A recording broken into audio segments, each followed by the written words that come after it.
तो good morning student, मेरा नाम अनुराग है और आज हम पढ़ने वाले हैं हिस्ट्री।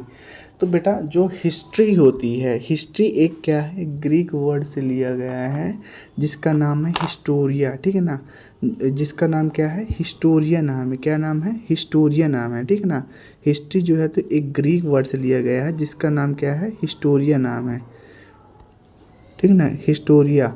अब हुआ ये है कि जो पर्सन है जिन्होंने हिस्ट्री को हमारे सामने लाया, उसका उनका नाम है हेरोडोटस। क्या नाम है, हेरोडोटस। हेरोडोटस ने एक बुक लिखी है जिसका नाम है हिस्टोरिया। ठीक है ना, इसलिए इनको ही जो है तो क्या है, फादर ऑफ हिस्टोरिया कहा जाता है। क्या क्या वे सारी चीज़ें जो पास्ट में ही हैं उसको हिस्ट्री कहते हैं, या कुछ मतलब कुछ टाइप्स हैं जिनको हम आइडेंटिफाई कर सकते हैं उसके बेस में, तो हम कह सकते हैं हाँ। ऐसे हमारे पास दो सोर्सेज हैं, एक है आर्कियोलॉजिकल सोर्स और एक है लिटरेरी सोर्स। ठीक है ना, जो आर्कियोलॉजिकल सोर्सेज हैं उसमें हमें क्या मिलता है, हमें इंस्क्रिप्शन जब हमें कोई मिले, जैसे लेख होक मिल गया। ठीक है, तो ये पता चल जाता है ये हिस्ट्री में चीज़ें हुई थी। जैसे कोई मॉन्यूमेंट मिल गया, जैसे कोई कॉइन मिल गया, स्टैचू मिल गया, सील्स मिल गया। ठीक है ना, लिटरेरी सोर्स भी फर्दर 3 टाइप में बेटा डिवाइडेड है। पहला जो आता है आपका रिलीजियस, दूसरा आता है नॉन रिलीजियस और तीसरा आता है डिस्क्रिप्शन ऑफ फॉरेन ट्रैवलर्स। जो रिलीजियस तथ्य है इसमें आपको क्या, इसमें जो मिलेगा आपको क्या मिलेगा, एपिक चीज़ें मिलेगी, महाकाव्य मिलेगा, जैसे रामायण है, महाभारत है। ठीक है ना, और जो नॉन रिलीजियस है, जैसे कि उसने लिखा था अर्थशास्त्र। किसने लिखा था अर्थशास्त्र, चाणक्य के गुरु कौन, चाणक्य ने ही लिखा था, चाणक्य के गुरु नहीं लिखा था।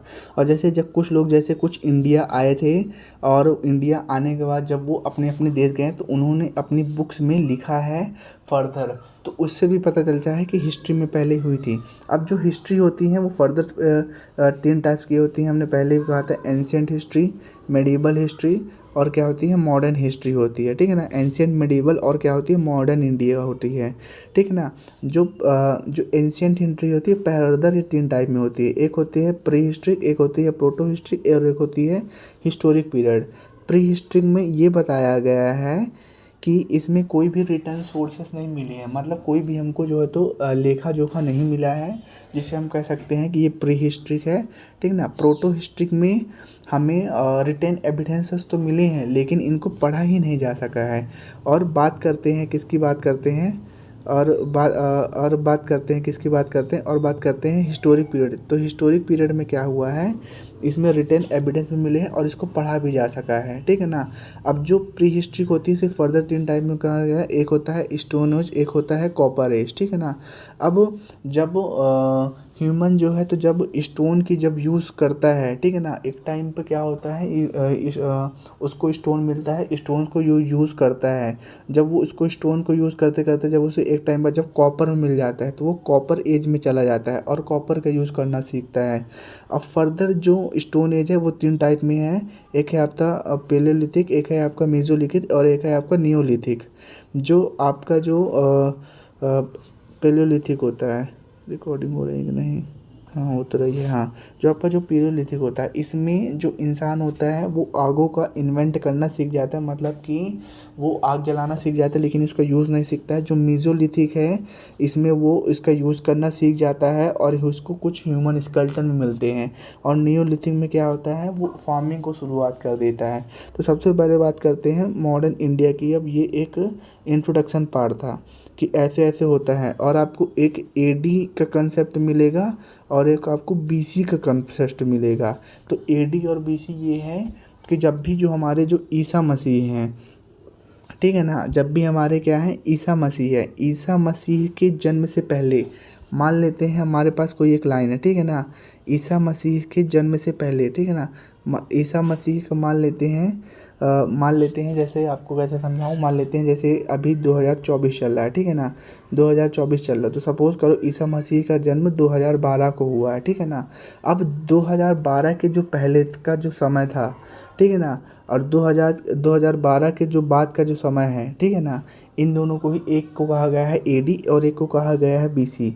जो पहले का जो समय था उसको कहा गया है बीसी। बीसी मतलब होता है बिफोर क्राइस्ट। ठीक है ना, और इसके बाद वाला जो कहा गया है AD, ठीक है ना। देखो इसीलिए ये उल्टा ही लिखा है, ये 2500 BC से क्या है, जो इंडस वैली आई थी 1750 BC है, और ये वैदिक जो पीरियड है वो 1750 BC से क्या है 650 BC तक है, ठीक है ना।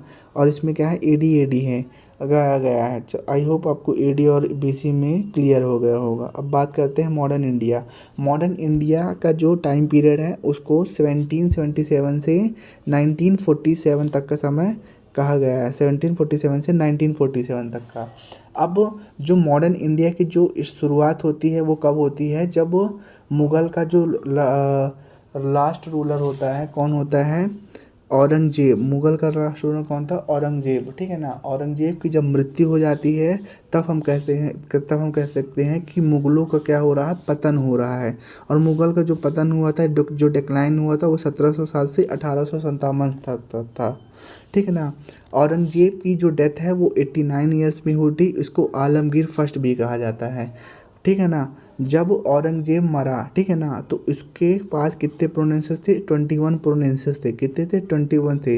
अब प्रोविंसेस क्या थे, अब मान लेते हैं जैसे हमारे पास इंडिया में कितने स्टेट्स हैं, 29 स्टेट हैं। कितने स्टेट हैं, 29 स्टेट हैं। तो वैसे ही समझ लो कि उसके पास कितने, जब वो मारा तो उसके पास कितने स्टेट थे, 21 थे। अब जो एक अफ़गानिस्तान में था 40 नॉर्थ इंडियन में, और 6 जो था वो साउथ इंडिया में था, ठीक है ना। अब जब देखो ऐसे जब ये जो औरंगजेब जब जिंदा था तो वैसे तो उसके 5 पुत्र थे, लेकिन 2 पुत्र इसके पहले ही मर गए थे। अब बचे थे कितने, 3 पुत्र। जब औरंगजेब मरा तो इसके जो राजगद्दी पर बैठने के लिए इसके जो 3 बेटे थे, कौन थे, एक था मुआज़म, एक था आज़म, और एक दूसरा था कमबख्श। तो ठीक है ना। 1707 में बैटल ऑफ जाये हुआ, जिसमें मुआज़म और आज़म लड़ गए। मुआज़म हार गया, आज़म जीत गया, ठीक है ना।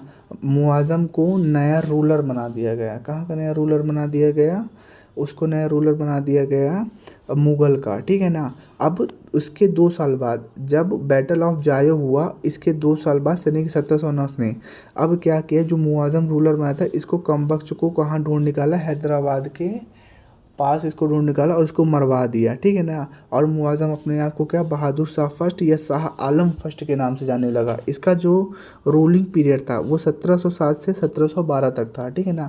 अब जो बहादुर शाह था, अब इसको क्या कहा गया, इसको ओल्ड किंग कहा गया। ओल्ड किंग क्यों कहा गया, क्योंकि जब ये किंग बना था तो इसकी जो एज थी करीब 63 थी, 63 ईयर्स की थी, ठीक है ना। और जो खफ़ी खान कौन था, इनके ही जो दरबार में जो वजीर हुआ करते हैं तो उनमें से एक था, ठीक है ना। खफ़ी खान, इसको शाह बेखबर कहा। क्यों कहा, क्योंकि जो ये बहादुर शाह फर्स्ट था, या जो शाह आलम फर्स्ट था, या जो मुआज़म था, ये बहुत ही सुस्त राजा था। इसको जो है तो लड़ाई झगड़ा से मतलब नहीं था, ठीक है ना। ये सबसे शांति व्यवहार रखना चाहता था और शांतिपूर्ण राज्य करना चाहता था। जब जो है तो जब मुग़ल ने जब 9वें गुरु को मारा था, ठीक है ना। जब मुग़ल और जब सिख की जब लड़ाई हुई थी तो मुग़ल ने उनके जो सिख के जो 9वें गुरु थे उनको मारा था, ठीक है ना। तो अब जो सिख के जो 9वें गुरु के जो सन थे, कौन, 10वें गुरु कौन थे, गुरु गोविंद सिंह, है ना। 10वें जो गुरु थे गुरु गोविंद सिंह। अब उनको क्या किया गया, उनको उनके ही दरबार में एक, मतलब कि मुआज़म के ही दरबार में एक पोस्ट, रेपुटेटेड पोस्ट, जिसका नाम है मनसब।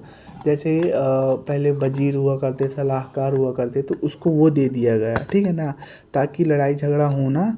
और वो उसने खुशी खुशी ले लिया। फिर जो है तो 1708 में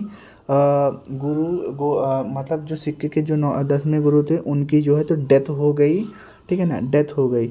और फिर उसके बाद जो बात करते हैं क्या है, जिस सिक्के के जो 10वें गुरु था उनका जो सर्वेंट था उसका नाम क्या था, बंदा बहादुर था। उसने अपना जो स्ट्रगल है वो सिक्कों की तरफ से मुग़लों के खिलाफ जारी रखा, ठीक है ना। अब 1777 को जो साहू था उसको फ्री कर दिया गया, ठीक है ना। अब जो साहू कौन था, वो क्या था, शिवाजी का ग्रैंडसन था। शिवाजी का जो पुत्र था कौन था, संभाजी महाराज। संभाजी का जो सन हुआ कौन हुआ, साहू हुआ ये था कि जो औरंगज़ेब के जो 5 पुत्र थे उनमें से जो एक पुत्र था वो क्या हुआ, वो जा कर के साउथ इंडिया में चला गया और उसको मराठाओं ने उसको हेल्प की, ठीक है ना। जब औरंगज़ेब जब साउथ इंडिया में जब वो भ्रमण के लिए गया या उसके कुछ काम वाम थे उसके लिए गया, तो उसने जो है तो वहाँ अटैक कर दिया मराठाओं को ऊपर, और उसने उसको जो शंभू महाराज थे उसने उसको मार दिया। उसका जो 7 साल का जो बेटा था जिसका नाम साहू था, उसने उसको बंदी बना लिया। अब जो राजा जो है तो कौन बन गया है, मिस्टर मुआज़म। मिस्टर मुआज़म क्या है, कैसे हैं, साए बेखबर हैं, ठीक है ना। अब ये एक शांतिपूर्ण राज्य चाहते हैं, तो इसलिए इन्होंने इसको क्या कर दिया, रिहा कर दिया। और ये छत्रपति साहू महाराज के नाम से मराठाओं ने इन्हें अपना नया रूलर सिखा लिया, छत्रपति साहू महाराज के नाम से ये इन्हें जानने लगा, ठीक है ना।